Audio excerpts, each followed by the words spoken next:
بسم اللہ الرحمن الرحیم۔ آج کا ہمارا سبق ہے صیغہ 108 نمبر سبق ہے۔ اس باب کی مضارع معلوم کی صیغوں میں سوائے واحد متکلم کے رأسن کا قاعدہ جاری ہوتا ہے۔ یہ سبق کتاب میں اس جملے میں ہے صیغوں کی تعلیلات اخذہ کی طرح سمجھ لیں۔ تو اخذہ، یہ اخذہ کے باب میں، اس باب کے مضارع معلوم کی صیغوں میں سوائے واحد متکلم کے رأسن کا قاعدہ جاری ہوتا ہے۔ تو یہاں پر بھی الاسر یعنی ضربہ یضرب محموز فا میں بھی یہی قاعدہ جاری ہوگا سوائے اس کے امر کے جو ہم پچھلے سبق میں پڑھ چکے ہیں۔ یہاں پر ہے قاعدہ کیا ہے، رأسن کا قاعدہ کیا ہے؟ ایک ہے رأسن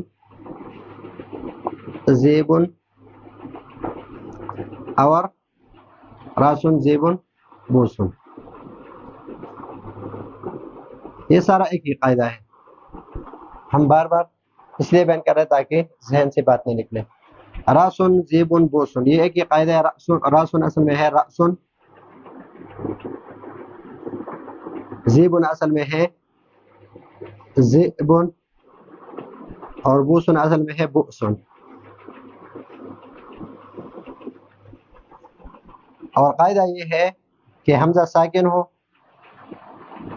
اور ما قبل حرف پر جو حرکت ہے اگر وہ فتحہ ہے تو حمزہ ساکن کو الف سے بدلنا جائز ہے۔ اگر یہ حمزہ ساکن ہے ما قبل حرف پر کسرہ ہے تو اس حمزہ ساکن کو یا سے بدلنا یہ جائز ہے۔ یا پر حمزہ ساکن ہے ما قبل حرف پر ضمہ ہے تو اس حمزہ ساکن کو واو سے بدلنا جائز ہے۔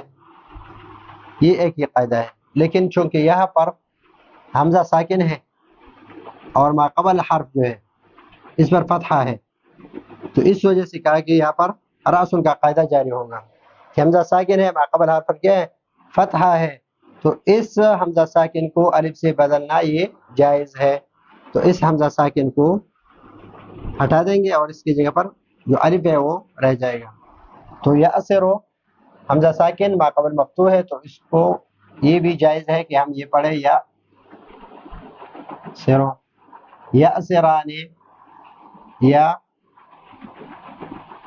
سرانی، یا اسرونا، یا سرو نا، تاسرو،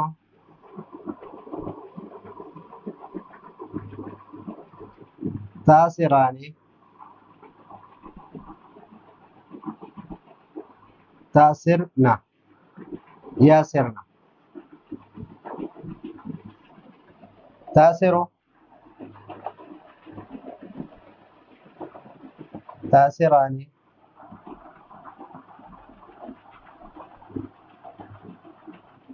تاسرونا،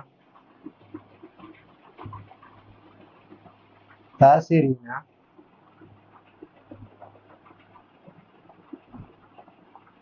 تاسرانی، تاسرنا۔